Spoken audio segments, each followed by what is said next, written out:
kebutuhan ASN 2024 ada 2,3 juta. Dan itu untuk instansi pusat ada 429.183 formasi, sementara untuk instansi daerah 1.867 ini yang terbesar ya, terbesar dalam sejarah pengadaan sebenarnya. Ini besar sekali tahun 2024 ini, luar biasa ya. Salam sejahtera bagi kita sekalian. Assalamualaikum warahmatullahi wabarakatuh. Yang paling banyak dinanti-nantikan oleh masyarakat juga para tenaga honorer adalah kapan jadwal seleksi diluncurkan oleh Kemenpan RB. Bagaimana mekanismenya? Apa-apa saja persyaratannya? Pada tanggal 2 Juli 2024, Direktur Pengadaan ASN dari Kemenpan RB telah menyampaikan secara resmi kebijakan rekrutmen ASN 2024. Di dalamnya termasuk rekrutmen P3K dan rekrutmen CPNS 2024. Secara tuntas dibahas di video ini. Mari kita simak bersama. Bu Sriwit selaku Direktur Pengadaan, ini banyak sekali pertanyaan, baik wartawan, baik media massa, kemudian rekan-rekan non-ASN, kapan rekrutmen ASN ini dilaksanakan? Mekanismenya seperti apa? Dan mereka menanti keputusan dari pemerintah pusat khususnya BKN dan Kemenpan tentang bagaimana rekrutmen ASN khususnya non-ASN menjadi P3K. Waktu kami serahkan sepenuhnya kepada Direktur Pengadaan dan Kepangkatan BKN Republik Indonesia, Bu Sri Widayanti. Tepuk tangan untuk beliau.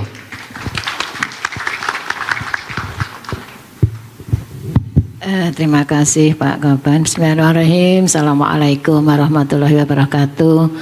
Untuk 2024 ini masih dalam taraf kita pembahasan ya, dan juga sudah sampai di level hasil dari verifikasi validasi yang dilakukan oleh BKN dan juga PPKP. Ini lanjut mungkin ya, lanjut lagi ya. Untuk regulasinya tadi juga sudah dijelaskan, regulasinya juga sedang dalam proses untuk penetapan karena PP-nya juga saat ini sedang dimaksimalkan untuk bisa selesai. Besok sudah uji petik untuk wilayah kan Jogja itu ya, besok diundang di kantor regional untuk uji petik RPP. Mudah-mudahan juga segera dengan ada PP-nya itu bisa kita lakukan juga untuk penetapan Permenpannya, Kemenpannya dan seterusnya, karena ini juga sangat terkait sekali untuk regulasi ketika akan dilakukan pengadaan CASN. Tentu saja saat ini yang kami sampaikan adalah memang masih di regulasi tahun 2023 ya. Kita masih menggunakan PP Permenpan 27 tahun 2021 tentang pengadaan PNS dan juga Permenpan 14 tahun 2023 tentang pengadaan P3K. Ini masih kita lakukan, dan kita juga masih menggunakan Perban 14 2018 untuk petunjuk teknis pengadaan PNS, dan juga Perban 1 2019 untuk Perban 18 2020 untuk pengadaan P3K-nya. Jadi kita sampai dengan saat ini masih berproses Pak Kabar, Bapak Ibu semuanya. Yang 2023 itu masih ada berproses untuk pengadaan kemarin ya, CPNS masih kami tetapkan untuk Kementerian Diput. Tapi saya kira yang di daerah sudah selesai semuanya, P3K-nya sudah pada selesai yang disediakan oleh kantor regionalnya. Jadi ini kami di pusat masih menyelesaikan untuk pengadaan yang di 2023 masih dari Kementerian Diput, beberapa kementerian masih kami menyelesaikan. Lanjut. Ini sekilas juga sudah tadi disampaikan oleh Pak Kepala BKN, telah mengumumkan kebutuhan ASN 2024 ada 2,3 juta. Dan itu untuk instansi pusat ada 429.183 formasi, sementara untuk instansi daerah 1.867 ini yang terbesar ya, terbesar dalam sejarah pengadaan sebenarnya. Ini besar sekali tahun 2024 ini, luar biasa ya. Dan sekolah kedinasan ini hanya 6.027 formasinya, dan ini sebenarnya juga kemarin ternyata setelah dilakukan penghitungan ulang untuk sekolah kedinasan itu ternyata hanya 3.000-an ya dari 6.000 yang disediakan. Lanjut, Ini kebutuhan ASN, ternyata juga yang diusulkan dari pusat memang itu ada 518.000, tapi ditetapkan formasinya 427.000. Kemudian juga untuk yang daerah ini CPNS-nya agak besar ini 159.000, tapi 3K-nya 114. Jadi ada 1,2 juta. Nah, ini tentu saja juga tadi disampaikan Pak Kepala 1,6 juta. Ternyata ini yang diusulkan oleh instansi tidak sejumlah itu. Ini nanti mungkin yang perlu dilakukan penyesuaian karena tadi adanya hasil verval, dan juga salah satunya adalah kemampuan daerah untuk menganggarkan gitu ya. Jadi ini yang juga sudah ditetapkan oleh Menpan, tapi kita masih menunggu lagi karena ini kemarin masih dilakukan perincian kebutuhan ya yang diusulkan ke BKN, dan ini nanti juga selanjutnya akan dilakukan oleh Menpan, kemudian dilakukan penghitungan kembali sehingga nantinya yang ditetapkan itu menjadi dasar pengadaan di tahun 2024 ini. Jadi ini belum ada keputusan ya dari Banselnas terkait dengan 2024 karena masih menunggu. Tadi disampaikan oleh Pak Kepala bahwasanya hasil dari verval itu juga sangat menentukan sekali. Hasilnya masih kami laporkan karena baru berakhir di Jumat kemarin. Untuk yang non ASN tadi ada 5 kriteria yang memang diperiksa ya, kemudian itu nanti hasilnya sudah ada, sekarang sedang dilakukan di Sinka, Kedeputian Sinka sedang dilakukan ini ya penghitungan, baru kemudian akan disampaikan ke Menpan. Hasilnya itulah yang nantinya digunakan untuk menetapkan kebutuhan pengadaan di 2024. Nah, setelah ada persetujuan dari Menpan, barulah kemudian nanti akan ditetapkan jadwal kapan akan dilakukan pengadaan di 2024 itu. Nah, lanjut nih. Nah, ini arah kebijakan pengadaan di tahun 2024. Ya, tadi juga sudah disampaikan bahwa memang kita sampai dengan saat ini masih fokus untuk penyelesaian atau pengadaan pada pelayanan dasar, yaitu untuk tenaga guru dan tenaga kesehatan. Dan memang ini tenaga guru khususnya ya, itu hampir di semua instansi, semua daerah, terutama daerah ya, memang menduduki jumlah yang hampir di 50% rata-rata semuanya. Jumlah guru itu hampir 50%, dan ini juga luar biasa besar, dan juga kesehatannya juga ini memang besar. Jadi guru dan nakes ini masih menjadi fokus untuk kebijakan pengadaan di tahun 2024. Kemudian juga merekrut talenta baru melalui seleksi CPNS. Memang ada ya beberapa kali kita moratorium untuk seleksi CPNS, tapi mulai 2023 kemarin ada, 2022 juga ada, dan 2024 ini kita juga membuka kembali ya, seleksi CPNS ya. Dan ini memang untuk yang fresh graduate ya, juga untuk yang mereka yang memang secara kompetensi bisa kemudian mengisi ASN melalui jalur CPNS.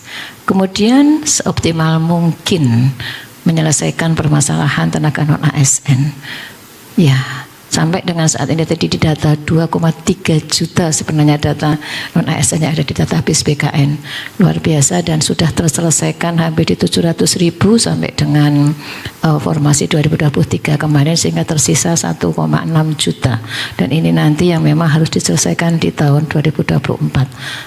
Tapi tentu saja tadi ya, ini juga masih mengacu kepada hasil verval yang sudah dilakukan oleh BKN dan BPKP terkait 6 kriteria tadi. Kemudian juga mengurangi sedapat mungkin rekrutmen jabatan yang akan terdampak oleh transformasi digital. Sebenarnya ini juga sudah harus dilakukan oleh kita sebagai instansi yang saat ini harus memperlakukan SPBE ya, Sistem Informasi Elektronik, yang tentu saja ketika ada tugas-tugas pokok yang memang secara tusinya bisa diselesaikan oleh digitalnya, secara digitalisasi tentu saja mengurangi jumlah. Kami itu juga sudah sangat-sangat memperlakukan ini, Pak. Dulu di Kedeputian Mutasi itu jumlah pegawainya hampir di 400. Di Direktorat Pengadaan Kepangkatan sendiri dulu hampir 130 jumlahnya. Tetapi dengan tidak adakannya ini ya, melalui semuanya pelayanan sudah terdigitalisasi. Ternyata itu juga meskipun jumlahnya besar, ratusan ribu yang kami layani, tetapi SDM-nya berkurang, itu alhamdulillah tidak berpengaruh karena sudah dibantu dengan IT. Lanjut. Ini juga sekarang kita juga harus memperhatikan juga rencana pengisian ASN di Ibu Kota Nusantara. Jadi ini ada ya di IKN. Jadi siap-siap, tapi tentu saja kemarin memang rencananya adalah pengisian ASN ini dari mereka yang CPNS di instansi vertikal. Jadi aman lah yang di daerah ini, karena memang CPNS-nya tidak untuk mengisi IKN. Jadi ini memang dikhususkan untuk pengadaan ASN di instansi pusat.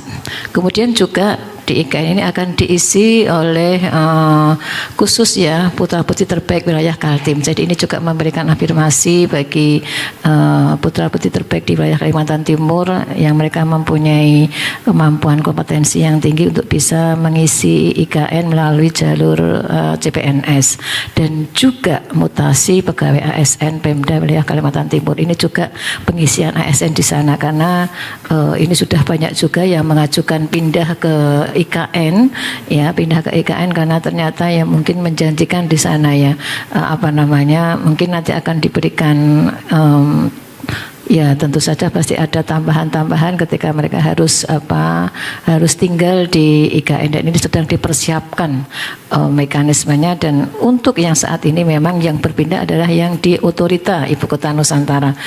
Saat ini yang mereka mengajukan mutasi ya di otorita Ibu Kota Nusantara, tapi ketika pengisian IKN sendiri tentu saja ini memang tadi melalui pengisian pengadaan khususnya di instansi vertikal. Lanjut nih ya. Nah, tahun ini kita akan ada 3 jenis pengadaan. 3 jenis pengadaan ini pertama kali adalah sekolah kedinasan, dan ini sudah dimulai pendaftarannya di bulan kemarin, bulan Mei ya sampai dengan Juni, dan mulai tes adalah besok di pertengahan Juli sudah mulai ada seleksi untuk sekolah kedinasan. Ada 8 kementerian yang membuka sekolah kedinasan ini sebagai jalur untuk nantinya ketika sudah lulus dia langsung dia menduduki ASN ya sebagai CPNS. Jadi ini juga sekolah kedinasan sudah tadi formasinya ada 6.000, tapi tahun ini mereka yang memang sudah dihitung kemarin ada 3.200 yang kemudian formasinya sudah isi untuk kemudian dilakukan tes, dan ini sudah ada tes seleksi kompetensi dasarnya menggunakan CAT-nya BKN. Nah, ketika tadi CAT-nya BKN, kemudian nanti akan ada seleksi tambahan dari masing-masing kementerian yang melaksanakan untuk kemudian nanti setelah lulus baru yang bersangkutan bisa mengikuti pendidikan kedinasan ataupun pola pembibitan. Kemudian seleksi yang kedua adalah seleksi untuk PNS pegawai negeri sipil, yang tentu saja ini juga nanti setelah sekolah kedinasan ini nanti PNS baru kemudian P3K. Jadi ini nanti jadwal itu tadi kami sampaikan ya, setelah ada formasi keputusan dari Menpan barulah akan keluar jadwal. Nah, jadwal ini kemungkinan besar akan dikeluarkan mudah-mudahan, rencananya memang ada di pertengahan Juli ya, mudah-mudahan itu tidak ini, tapi jadwal itu tadi sekolah kedinasan sudah, baru kemudian PNS, dan setelah itu P3K. P3K ini nantinya tentu saja juga akan mengakomodir yang ada di database-nya BKN, itu prioritasnya. Itu lanjut ya.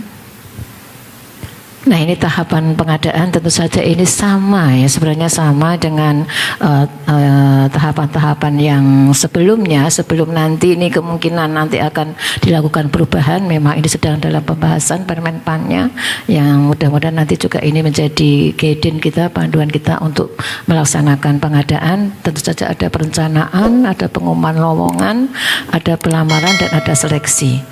Seleksi antara CPNS dengan P3K beda.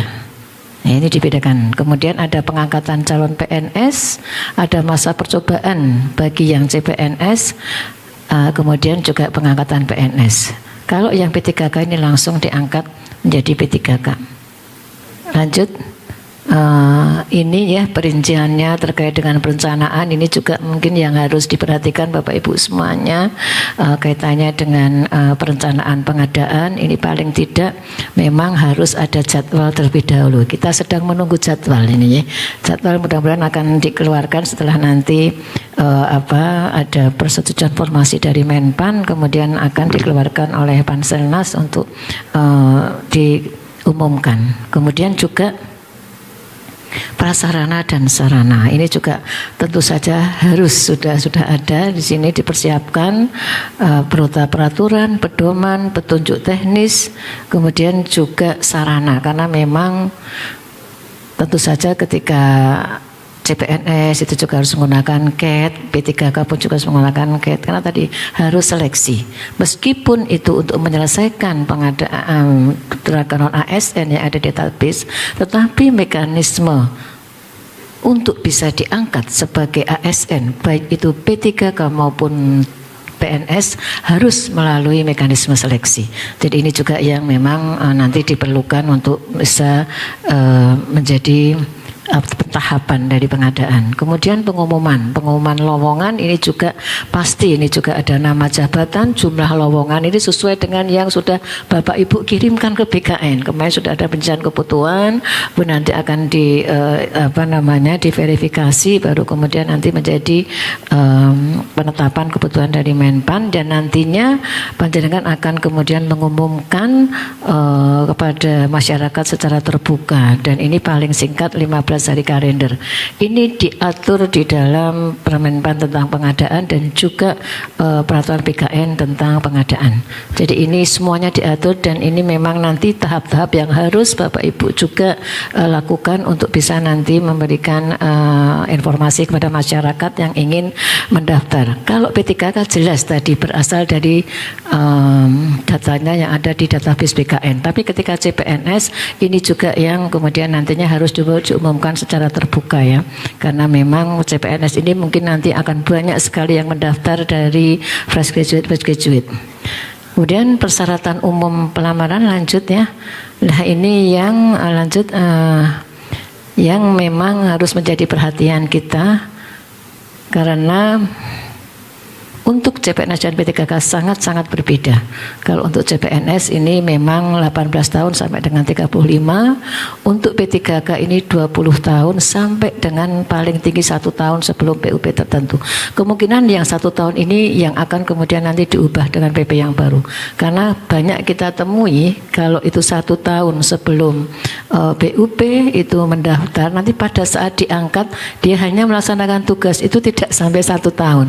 Pasti hanya 6 bulan sudah PUP, atau bahkan diangkat 3 bulan berikutnya sudah PUP, sehingga sebenarnya ini menjadi tidak efisien gitu ya, sehingga ini kemungkinan yang akan dilakukan perubahan sehingga menjadi kemarin konsepnya ada di 2 tahun ya, supaya pada saat kita akan pentahapan ini juga tidak sebentar ya, sehingga memerlukan waktu. Nah, ini memang kemarin diprediksi 2 tahun sebelum PUP, sehingga ketika diangkat itu memang dia masih melaksanakan tugas sampai dengan PUP itu ya pasti setahun lebih sudah masih bisa melaksanakan tugas sebagai P3K. Persyaratan-persyaratan lain ini sama dengan yang sebelumnya ya, jadi sama, tidak pernah dipidana, tidak pernah diberhentikan, kemudian tidak menjadi anggota atau pengurus parpol dan sebagainya. Ini nanti akan sama, akan dituangkan di dalam Permenpan, rancangan Permenpan juga untuk pengadaan di 2024. Ini adalah kami mendasarkan yang di sebelumnya, yang di 2023 ya. Bahkan untuk yang 2023 memang ketika mereka yang diangkat P3K kemudian mundur itu akan dikenai sanksi ya, tidak boleh mendaftar 1 kali periode, itu pun juga akan tetap dimasukkan di dalam Permenpan. Lanjut nih. Nah ini pelamaran ini juga pengecualian bagi yang berusia maksimal 40 itu bagi jabatan dokter dan dokter gigi, kemudian dosen ini juga masih ada pengecualian sampai dengan 40 untuk yang CPNS ya. Kemudian juga kualifikasi pendidikan. Nah ini nantinya kalau untuk yang tadi P3K sangat dimungkinkan sekali bahwa jabatan pelaksana itu pasti akan dibuka untuk menduduki P3K, karena tadi dengan melihat data ternyata ada 50.000 yang itu pendidikannya di bawah S1 ya. Padahal kalau kita jabatan fungsional ada yang SD, SMP, SMA. Padahal untuk diangkat sebagai jabatan fungsional itu kan minimal harus D3 ketika dia diangkat dalam musik terampil. Tapi ketika itu tidak memungkinkan, padahal dia harus diselesaikan untuk tenaga non ASN, maka kemungkinan besar memang untuk mengisi jabatan pelaksana itu juga pasti akan dituangkan di dalam Permenpan nanti. Hingga ini untuk menyelesaikan tadi ya, menyelesaikan tenaga non ASN. Jadi khusus untuk formasi 2024 itu dan mungkin juga kemungkinan seterusnya itu juga bisa saja diisi untuk mengisi tadi ya P3K tetapi ada di jabatan pelaksana. Lanjut ya, seleksi ini seleksi CPNS itu ada 2 ya, ada seleksi ada 3, administrasi, kompetensi dasar, dan kompetensi bidang. Dan ini menggunakan CAT semuanya ya. Kecuali memang ada yang dimungkinkan juga menggunakan ada seleksi kompetensi teknis tambahan. Instansi dimungkinkan untuk menambah, tapi sudah setelah seleksi kompetensi bidang. Dan Bapak Ibu tolong sekali diperhatikan pada saat seleksi administrasi. Seleksi administrasi inilah sebagai awal ketika terutama pada saat mencocokkan antara kualifikasi pendidikan dengan jabatan yang dilamar. Nah, ketika ini mudah-mudahan sudah kemudian diminimalisir ya dengan adanya kemarin mengusulkan perincian kebutuhan, kemudian kuadiknya apa, jabatannya apa, sehingga mengurangi. Tapi saat ini Bapak Ibu ketika saya duduk di Direktorat Pengadaan itu luar biasa. Permasalahan yang muncul pada saat akan diusulkan penetapan NIP itu adalah perbedaannya kualifikasi pendidikan. Kualifikasi pendidikan ini menjadi dasar untuk penetapan NIP dan juga tadi ya mendasarkan pada jabatannya, tapi kadang-kadang sudah terlanjur lolos. Saat seleksi administrasi lolos, ternyata kompetensi juga lolos, tiketnya lolos, dan yang lolos bahkan ranking tertinggi lagi. Ternyata setelah itu diperiksa lagi tidak sesuai kuadiknya. Wah, ini menjadi masalah, bahkan inilah yang kadang-kadang sampai ke ranah hukum. Nah, ini mohon menjadi perhatian entah itu CPNS maupun P3K. Jadi dimungkinkan dua-duanya akan berpotensi ketika pada saat dilakukan verifikasi pada seleksi administrasi, kemudian ternyata itu misalnya tidak sesuai lolos, ya ini potensi. Tapi ya memang kita kadang-kadang bisa memahami sekali. Dari satu sisi pelamarnya luar biasa banyak, kemudian pada saat melakukan verifikasi mungkin ya bisa saja terjadi ketidaktelitian ya karena saking banyaknya, sehingga mungkin ada yang lolos. Ada yang lolos ternyata ikut seleksi lolos. Bahkan ada yang sampai dia belum punya ijazah pun juga lolos. Nah, ini juga yang memang kenapa ini suatu keterangan lulus saja diloloskan, padahal itu harusnya mendasarkan pada ijazah yang tentu saja sudah ada nomor ijazahnya yang tertuang ketika yang bersangkutan ini melamar. Nah, ini harus berhati-hati sekali pada saat Bapak Ibu melakukan seleksi administrasi supaya kita bisa meminimalisir permasalahan-permasalahan ketika nanti sudah sampai pentahapannya di tahap untuk penetapan NIP-nya. Lanjut.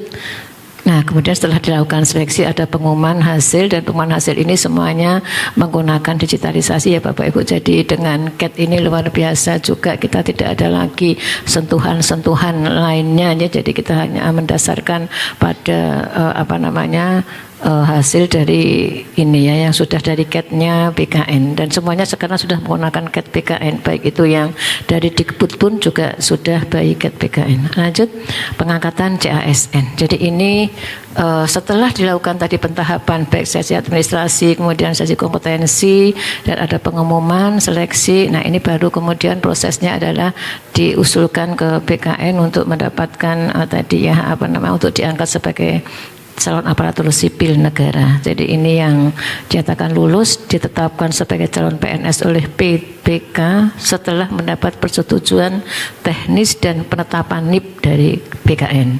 Jadi untuk CPNS ini nanti akan ditetapkan perteknya, dan kemudian setelah ada pertek BKN baru ditetapkan SK-nya oleh PPK, SK CPNS-nya.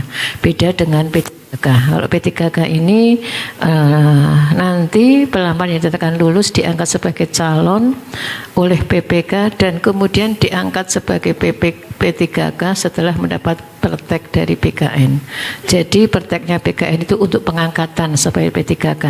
Tapi kalau yang CPNS untuk pengangkatan sebagai calon. Nah ini bedanya ya. Dan kita semuanya memang saat di BKN juga melakukan verifikasi dan semuanya juga sudah digitalisasi. Tidak ada lagi yang menggunakan dokumen. Jadi semuanya sudah baik digitalisasi. Lanjut. Nah tahapannya pemanggilan, persyaratan, nah ini Bapak Ibu. Jadi pada saat dipanggil setelah lolos, kemudian administrasi diperiksa ya. Nah ini kadang-kadang yang, loh kok harusnya wadiknya ini, harusnya ini jabatan ini, harusnya penempatannya di sini, tapi kok ditempatkan di sini. Nah inilah permasalahan-permasalahan yang hampir senantiasa kami temui ketika proses penetapan NIP baik itu di pusat maupun di daerah, sehingga ini memerlukan juga mungkin antisipasi ke depan, apalagi besok saya tidak bisa membayangkan ini formasinya banyak sekali 2,3 juta dan juga pasti ada CPNS-nya, ada P3K-nya, meskipun sudah P3K itu untuk tadi ya yang ada di database BKN, tapi jangan sampai nanti terjadi ini di minimalisirlah kesalahan-kesalahan yang bisa kita minimalisir sehingga itu nanti akan lancar semuanya, harapannya semuanya lancar itu nih. Kemudian penyampaian usul dan penetapan NIP. Nah, lanjut ini yang terakhir mungkin ya, pengangkatan sebagai CASN. Nah ini untuk CPNS dalam waktu 30 hari ini sudah ada, nanti akan ada di jadwal, di penjadwalan, dan memang kemarin kita akan menetapkan itu biasanya kalau formasi 2024 ya kemarin memang akan ditetapkan untuk TMT-nya di 2025, hanya kan seperti itu ya. Itu juga kesiapan anggaran dan juga proses nanti juga akan mengarah ke sana, karena harus tes juga ya, tes CAT dan juga nanti ada seleksi kompetensi bidang dan juga mungkin seleksi kompetensi teknis tambahan yang dilakukan oleh instansi. Dan ini untuk yang 2024 formasi 2024 memang kemarin direncanakan untuk tetap diangkat di tahun 2025. Sampai dengan saat ini pun kita seperti itu ya. Formasi 2023 juga TMT-nya di 2024. Nah inilah yang memang sebenarnya harusnya 2023, tapi ternyata ini memang untuk kesiapan anggaran dan juga proses administrasi yang tentu saja kita harus melalui tadi tahapan-tahapan untuk melakukan pengadaan CASN. Lanjut untuk satu lagi pengangkatan sebagai PNS harus ada persyaratan ini lulus diklat dan sehat jasmani rohani. Itu sudah menjadi syarat yang harus diperhatikan ketika untuk pengadaan yang CPNS. Untuk P3K tidak ada persyaratan ini karena langsung diangkat sebagai P3K. Nah memang P3K di sini ya sampai dengan saat ini belum ada regulasi yang mengatur apakah boleh mutasi. Nah ini tidak ada. Nah nanti ke depan mungkin ini yang perlu menjadi bahan ya, tadi disampaikan juga sekilas oleh Pak Yudi, mungkin kalau ada mobilitas talenta apakah itu bisa kemudian nanti dilakukan mutasi, tentu saja dalam jabatan yang sama. Mungkin itu ya sekilas yang bisa kami sampaikan terkait pengadaan CASN 2024 ini. Tapi kita semuanya masih menunggu karena kita juga proses untuk penetapan PP-nya, Permenpan-nya dalam rangka regulasi untuk pengadaan itu juga sedang berproses. Sampai ketemu pada video berikutnya di channel ini. Jangan lupa dukung terus channel ini dengan cara klik subscribe, like, dan loncengnya. Semoga bermanfaat. Wassalamualaikum warahmatullahi wabarakatuh. Shalom.